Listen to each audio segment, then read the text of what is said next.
देखिए, आज का जो टॉपिक है वो फैक्टराइज़ेशन टॉपिक है मेरा। फैक्टराइज़ेशन के बारे में हम बात करेंगे। तो सबसे पहले फैक्टराइज़ेशन में हम लोग क्या करते हैं कि फैक्टर के ऊपर बात करते हैं, ठीक है। फैक्टर होता है क्या? सबसे पहले फैक्टर के ऊपर बात करते हैं, ठीक है। देखिए, फैक्टर का मतलब होता है सीधा इसको अभी इसके नाम को हम रहने देते हैं, थोड़ा सा इसको हम दूसरे अंदाज में देखते हैं। अगर मान के चलिए हम कोई भी नंबर लेते हैं, अगर मान के चलिए मैंने लिया 6, क्या लिया मैं? 6 लिया। हम 6 लेते हैं, हम ये पूछें आपसे कि 6 में कौन कौन सी ऐसी संख्या है जो भाग दे सकती है, ठीक है। यानी इसको 6 का फैक्टर बताना है। यानी हमको 6 में कौन कौन सी संख्या भाग दे सकती है, तो 1 देगी, 2 से देंगे, 2 3 जा 6 लाएगा, 3 से डिवाइड कर सकते हैं, 3 2 जा 6 आएगा, और उसके बाद 4 से कर सकते हैं, नहीं कर सकते हैं। डिवाइड करने का मतलब है कि पूरा कंप्लीट डिवाइड होना चाहिए, ठीक है। बचना नहीं चाहिए आपको, रेस्ट जो है रिमाइनिंग नहीं होना चाहिए आपको, यानी कंप्लीट करना चाहिए, ठीक है। तो ये कहने का मतलब है कि 6 को डिवाइड कर रहा है, 1 कर रहा है, 2 कर रहा है, 3 कर रहा है, उसके बाद 4 तो नहीं करेगा, 5 भी नहीं करेगा, 6 करेगा डायरेक्ट, ठीक है। तो कहने का मतलब ये 6 का क्या है, ये सब फैक्टर निकल के आया। ये 6 का क्या है निकल के, ये फैक्टर निकल के आया। तो सबसे पहले हम लोग यहाँ जो देखिए फैक्टराइजेशन में फैक्टर को समझेंगे, फिर राइजेशन को समझेंगे क्या होता है। तो फैक्टर में आपको समझ में आ गया। अगर हम आपसे ये पूछे कि 8 का फैक्टर बताइए, 8 का फैक्टर क्या है। अच्छा, फैक्टर का मतलब सीधा सीधा ये समझिए कि 8 को कौन कौन सी संख्या भाग देगी। तो दुनिया की कोई भी संख्या लीजिए, उसमें उसका पहला फैक्टर 1 होगा ही होगा, ठीक है। 1 फिक्स होगा। उसका दूसरा फैक्टर क्या होगा, 2 4 जा 8, 3 से लगेगा। देखिए तो 3 का टेबल पढ़िए, 3 1 जा 3, 3 2 जा 6, 3 3 जा 9 हो रहा, नहीं आ रहा 3 के टेबल में 8। चलिए 4 के टेबल में आ रहा, तो 4 2 जा 8 आ रहा, 5 के टेबल में नहीं आ रहा, 6 के टेबल में नहीं आ रहा, 7 के टेबल में नहीं आ रहा, डायरेक्ट 8 के टेबल में। तो ये 1 2 4 8 जो बजा है, 1 2 4 8 जो है, ये इसका फैक्टर हुआ। किसका? तो 8 का ये फैक्टर हो गया, ठीक है। ये फैक्टर है।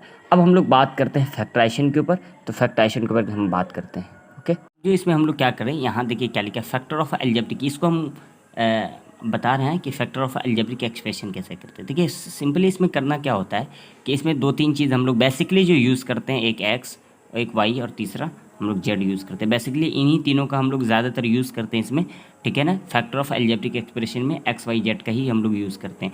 अच्छा, एग्जाम्पल के लिए अगर मान के चलिए हम एक एग्जाम्पल लेते हैं आपके सामने में। अगर हम ये बोले आपसे कि 5xy, क्या लिए हमने? 5xy। तो 5xy में अगर हम ये बोलें कि 5xy का फैक्टर बताइए क्या होगा, तो 5xy का फैक्टर क्या होगा? 5 होगा, एक x होगा, एक y होगा, ठीक है। यही 3 होगा ना। ये 5xy का क्या कौन कौन सा फैक्टर होगा? तो ये xy 5 comma x comma y हो जाएगा, यही फैक्टर हो जाएगा। अच्छा, अगर मान के चलिए हम लोग इसका फैक्टर लेंगे। अच्छा, ये कहिएगा कि कैसे सर, कैसे हो गया ये?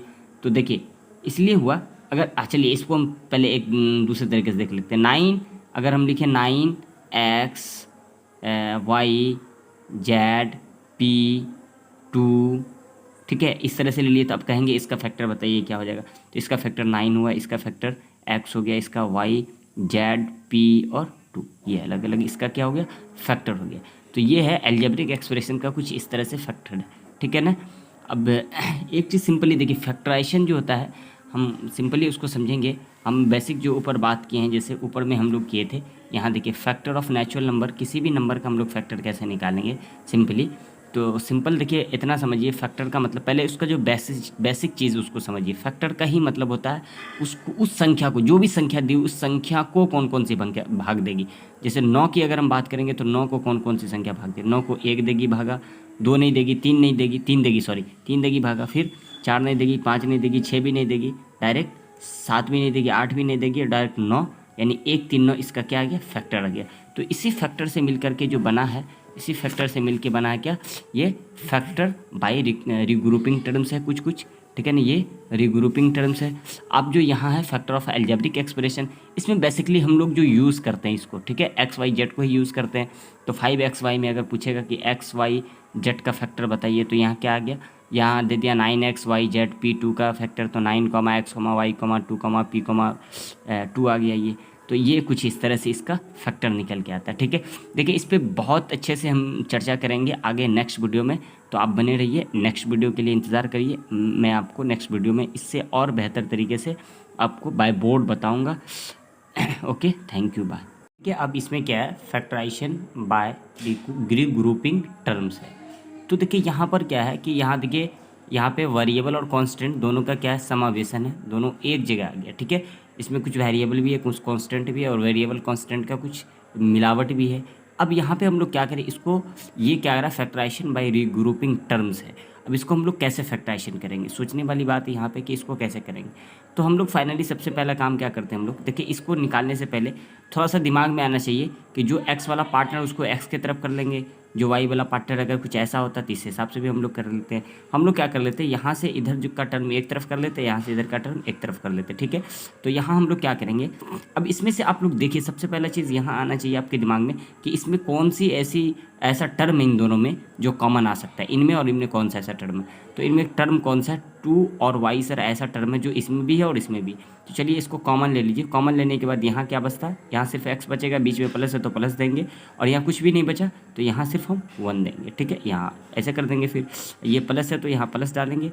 अब देखिए इसमें क्या कॉमन आ रहा है, इसमें कॉमन दोनों में सर आ रहा है 3, तो 3 कॉमन निकालेंगे, इसमें भी 3 है, इसमें भी 3 है, तो यहाँ क्या बचा सर, x + 1 आया, ठीक है। इसको भी ऐसे कर देंगे। अब जो देखिए मेरा क्या, ये दोनों इन दोनों में देखें, अब हमको क्या चाहिए, फैक्टराइजेशन करना है ना। यहाँ पे ऊपर कर दिया रीग्रुपिंग टर्म्स को फैक्टराइजेशन करना है, तो किस हिसाब से करेंगे हम लोग। देखिए इन दोनों में क्या कॉमन आ रहा है, x + 1 आ रहा है, तो x + 1 इन दोनों का कॉमन निकाल लीजिए। इन दोनों में कॉमन 1 आ गया, और ये दोनों बच गया ना, इन दोनों से तो कॉमन ले लिया, बचा ये 2y और यहाँ 3 बचा, तो यहाँ लिखेंगे 2y + 3, ये हो गया। तो इस तरह से भी हम लोग क्या करते हैं, रीग्रुपिंग को हम लोग अरेंजमेंट करते हैं, इस तरह से फैक्टराइजेशन करते हैं, फैक्टर बाय रीग्रुपिंग टर्म्स। कुछ ऐसा रीग्रुपिंग टर्म है जिसको फैक्टराइजेशन हम इस ढंग से करते हैं, ठीक है। आपको समझ में आया होगा। चलिए अब नेक्स्ट जो है हम नेक्स्ट देखते हैं क्या है।